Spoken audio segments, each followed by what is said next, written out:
زکوٰۃ کسے کہتے ہیں؟ زکوٰۃ کا لغوی اور لفظی معنی ہے پاکیزگی۔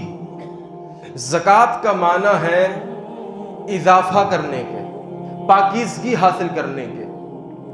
قرآن مجید میں اللہ فرماتا ہے، اے میرے حبیب خذ من اموالہم صدقۃ، آپ لوگوں کے مال سے زکوٰۃ لیجئے۔ اللہ کیوں؟ اس مال سے زکوٰۃ لینے کا فائدہ کیا ہوگا؟ رب فرماتا ہے تطہرہم وتزکیہم بہا، زکوٰۃ نکالنے کا فائدہ یہ ہوگا کہ جس مال میں سے زکوٰۃ نکال لی جائے وہ مال پاک ہو جاتا ہے، وہ مال صاف ستھرا ہو جاتا ہے۔